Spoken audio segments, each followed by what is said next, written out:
శివాయ గురవే నమః. జ్ఞానక్షం వీడియో ప్రేక్షకులందరికీ కూడా స్వాగతం. చాలా మంది పూర్వనాటి కాలంలో మనకి దెయ్యాలు పట్టినటువంటి వాళ్ళను ఇలాగ భూతాలు పీడిస్తున్నాయి, లేకపోతే దుష్ట శక్తులు ఒక బారిన పడ్డారు, గాలి సోకింది, లేకపోతే ఈ యొక్క నరఘోష లేకపోతే ప్రయోగాలు బారినటువంటి పడి జ్వరాలు తెచ్చుకోవటాలు, అనారోగ్య సమస్యలకి పాలవటాలు, ఇట్లాంటివన్నీ కూడా మనం చూస్తూ ఉన్నాం. ఇప్పుడు ఉలుక్ తంత్ర అనబడేటువంటి ఒక తంత్ర భాగం నుంచి నేను మీకు ఈ యొక్క ప్రక్రియ అనేటువంటి చెప్తున్నాను. పూర్వనాటి కాలంలో నుంచి కూడా ఈ యొక్క పద్ధతిని ఆచరించేటువంటి వాళ్ళు ఈ యొక్క నేటి కలియుగంలో కాస్త కష్టం అయిపోయింది. ఎందుకు అంటే దీనికి మనకి గుడ్లగూప యొక్క ఈకలు కావాలి. ఇది మాత్రం మీరు ఎక్కువగా రిస్క్ వంటి కూడుకున్నటువంటి పనులు ఏమీ కూడా దయచేసి చెయ్యొద్దు. ప్రయత్నించండి. ఆన్లైన్లో మనకి అవైలబిలిటీగా కూడా ఉన్నాయి, కాకపోతే రేట్ ఎక్కువ ఉంది. ఒక్క ఈక కొనుక్కోవాలన్నా కూడా. కానీ మీరు కనుక అఫోర్డ్ చేయగలిగితే, కొనుక్కోగలిగితే తెప్పించుకోవడానికి ప్రయత్నించండి.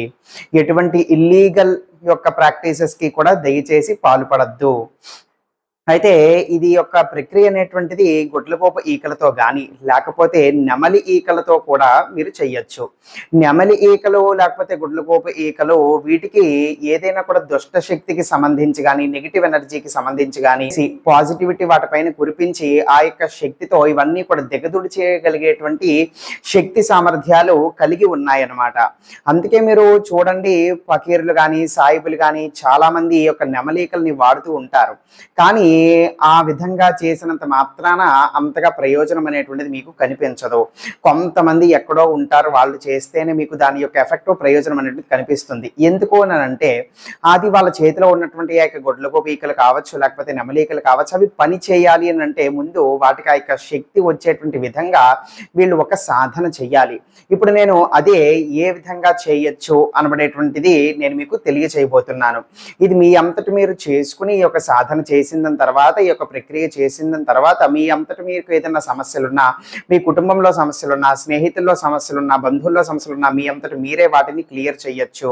లేదు అంటే పక్క వాళ్ళకి వాడచ్చు. మీకే సమస్య ఉన్నా కూడా మీ అంతటి మీరే క్లియర్ చేసుకోవచ్చు ఈ యొక్క సాధనని చేసి. మరి మొట్టమొదటిగా ఏం చేయాలి? ఒక మంచి రోజు చూసుకోండి, మీకు ఇష్టకరమైనటువంటి రోజు చూసుకోండి. ఆ రోజు తిథి కనుక ఏకాదశి కానీ, ద్వాదశి కానీ, దశమి కానీ, విధియ కానీ, తదియ కానీ ఇట్లాంటి మంచి తిథులు ఉన్నటువంటివి చూసుకుని ఆ రోజు మొదలు పెట్టండి. శుచిగా చక్కగా తలస్నానం చేయండి. శుచిగా చక్కగా తలస్నానం చేసిన తర్వాత చక్కటి మంచి బట్టలు కట్టుకుని దేవుడి యొక్క మూలను కూర్చోండి. తూర్పు వైపుకి తిరిగి కూర్చోవాలి. మీరు తెచ్చుకున్నటువంటి ఆ యొక్క గుడ్లగూప ఈక కానీ లేకపోతే నెమలి ఈక కానీ ఈ రెండిట్లో ఏదైనా సరే మీ యొక్క ముందర పెట్టుకోండి. నేల మీదన పెట్టకూడదు. ఏదన్నా పీటో లేకపోతే గుడ్డో ఏదన్నా కూడా వేసి పెట్టుకోండి. ఆ విధంగా పెట్టుకున్న తర్వాత మీరు కూడా నేల మీద కూర్చోకూడదు. ఏదన్నా కూడా ఆసనం వేసుకుని కూర్చోండి. కూర్చున్న తర్వాత దీపం పెట్టుకోండి. ఏ దీపం అయినా కూడా పర్వాలేదు, ఏ నూనె కావచ్చు, నెయ్యి కావచ్చు, ఏదైనా సరే దీపం వెలిగించండి. అలాగే అగరబత్తి వెలిగించండి. దీపము అగరబత్తి రెండు కూడా వెలిగించి ఆ యొక్క ఏకకి నమస్కారం చేయండి. నమస్కారం చేసిన తర్వాత మీ యొక్క కుడి చేతిలోకి కాస్త నీళ్లు తీసుకోండి. ముందుగానే ఒక గ్లాస్తోనో చెంబుతోనో నీళ్లు పెట్టుకోండి పక్కన. మీ యొక్క కుడి చేతిలోకి నీళ్లు తీసుకుని ఈ యొక్క మంత్ర సాధనని నేను 11 రోజులలో పూర్తి చేస్తాను, రోజుకి 1000 చొప్పున అని చెప్పి అనుకుని మీ యొక్క ఇష్టదేవుడు ఎవరైతే ఉన్నారో లేకపోతే పరమేశ్వరుడు కానీ లేకపోతే అమ్మవారు కానీ, ఎందుకంటే వాళ్ళిద్దరికీ కూడా సంబంధించినటువంటి మంత్రం ఇది కాబట్టి పరమేశ్వరుడు కానీ అమ్మవారిని కానీ తలుచుకొని 11 రోజుల్లో రోజుకి 1000 చొప్పున ఆ యొక్క మంత్ర జపం అనేటువంటి పూర్తి చేస్తాను అని చెప్పి అనుకుని ఆ యొక్క నీళ్లుని ఆ యొక్క ఏక పక్కన ఇంకొక చిన్న పళ్ళెం లాంటిదో ఏదైనా పెట్టుకుని అందులో విడిచిపెట్టండి. విడిచిపెట్టేసిన తర్వాత ఇప్పుడు నేను ఆకరణ మంత్రం అయితే నేను మీకు ఇస్తాను. ఆ యొక్క మంత్రాన్ని మీరు జపం చేయవలసి ఉంటుంది. ఎన్నిసార్లు? ఒక 1000 సార్లు జపం చేయాలి. ఏ జపమాలైనా కూడా వాడచ్చు. ఒకవేళ ఏ జపమాలైనా కూడా వాడచ్చు, మీకు ఇందులో కన్ఫ్యూజన్ ఉంది అంటే రుద్రాక్షమాలని వాడండి. లేదు అంటే ఏ జపమాలైనా కూడా వాడచ్చు. అర్థమైంది కదా? చూస్తున్నటువంటి వాళ్ళందరికీ కూడా అర్థమైనటువంటి వాళ్ళు చెయ్యండి. ఒకవేళ దీంట్లో ఇప్పుడు మళ్ళీ మీకు డౌట్స్ ఉన్నట్లయితే కనుక రుద్రాక్షమాలను వాడండి. ఈ విధంగా 1000 సార్లు జపం అనేటువంటిది చేసుకోవాలి. 1000 సార్లు పూర్తయిన తర్వాత జపమాలని పక్కన పెట్టి ఆ ఈక మీదన కొద్దిగా గాలి ఊదండి. మీ యొక్క గాలి ఊది అప్పుడు ఆ ఈకను తీసి ఒక సిల్క్ గుడ్డలో చుట్టపెట్టి ఏదైనా కూడా చెక్కతో తయారు చేయబడినటువంటి పెట్టి కావచ్చు, డబ్బా కావచ్చు, ఏదైనా అందులో పెట్టుకుని భద్రపరచండి. అయిపోయింది కదా? ఇప్పుడు మీరు ఏ రోజైతే ఏ పూట అయితే మొదలు పెట్టారో, ఏ సమయానికైతే మొదలు పెట్టారో ఒక్క పావు గంట అటు ఇటులో మిగతా 11 రోజులు కూడా అదే సమయానికి మీరు వచ్చి కూర్చొని మొదలు పెట్టేటట్టుగా చూసుకోండి. ఆ విధంగా మీరు 11 రోజులు కూడా ఈ యొక్క సమయంలో చెయ్యగలను అనబడేటువంటి ఏదైతే సమయం ఉంటుందో అనుకూలమైనటువంటి సమయమో ఆ యొక్క సమయాన్ని చూసుకునే మీరు ఈ యొక్క ప్రక్రియ అనేటువంటిది మొదలు పెట్టండి. మళ్ళీ అదే సమయానికి కూర్చోండి. ఆ యొక్క పెట్టె నుంచి ఈకను తీసుకోండి, గొడ్డ నుంచి బయటికి తీయండి, అది పక్కన పెట్టండి. మళ్ళీ ఈకను మీ యొక్క ఎదురుగుండా పెట్టుకోండి, దీపం వెలిగించండి, అగరబత్తి వెలిగించండి, చక్కగా కళ్ళు మూసుకొని నమస్కారం చేసుకోండి. ఆ యొక్క మంత్రాన్ని 1000 సార్లు జపం పూర్తి చెయ్యండి. జపం పూర్తయిన తర్వాత ఆ ఈక మీదకి గాలి ఊదండి. గాలి ఊదిన తర్వాత మళ్ళీ సిలిక గుడ్డలో చుట్ట పెట్టేసి ఆ యొక్క చెక్క పెట్టి కానీ డబ్బా కానీ అందులో పెట్టేసుకోండి. ఈ విధంగా వరుసగా 11 రోజుల పాటు చెయ్యాలి.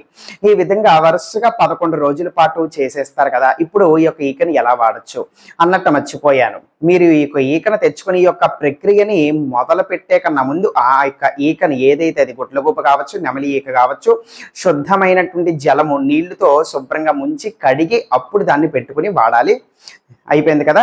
ఇప్పుడు ఈ విధంగా మీరు 11 రోజులు కూడా కొనసాగించిన తర్వాత ఇప్పుడు దీన్ని ఎలా వాడచ్చు అంటే, ఎవరైతే ఆ యొక్క వ్యక్తి ఉన్నాడో, ఆ యొక్క బాధితుడు ఎవరైతే ఉన్నారో గాలి సోకి ఉండొచ్చు, దుష్టశక్తుల యొక్క ప్రభావాలు కావచ్చు, ప్రయోగాలు కావచ్చు, దెయ్యం పట్టినటువంటి వాడు కావచ్చు, ఏదైనా కూడా కావచ్చు. ఏం చేయాలి? మీ యొక్క ఎదురుగుండా కూర్చోబెట్టండి.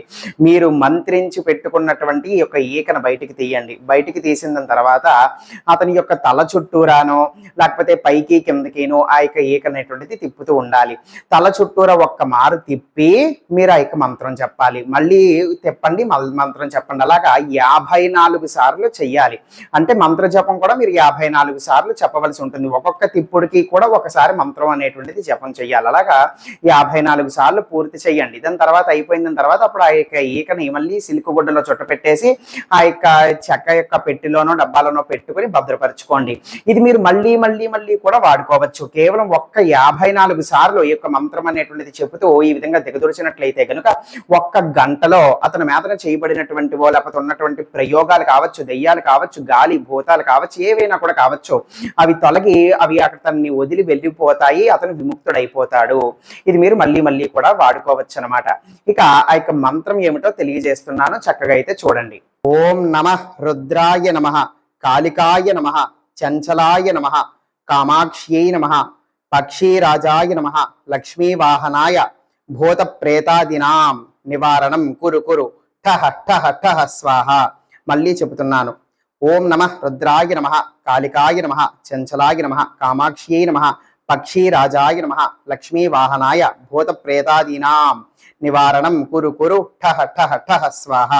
ఈ యొక్క ప్రక్రియకి పూర్వనాటి కాలం వాళ్ళైతే ఎక్కువ శాతము కూడా గుడ్లగూప యొక్క ఏకే వాడారు. ఎందుకంటే తంత్రశాస్త్రంలో అది చాలా ప్రాధాన్యతగా చెప్పబడి ఉన్నది. కాబట్టి గుడ్లగూప ఈకతో చేసినట్లయితే గనుక ఇది విఫలము అవ్వటం అనేటువంటిది ఎట్టి పరిస్థితుల్లోని కూడా జరగదు. ఖచ్చితంగా అద్భుతంగా ఫలిస్తే మంచి ప్రయోజనాల్ని మీ యొక్క కళ్ళారా మీరు చూడొచ్చు.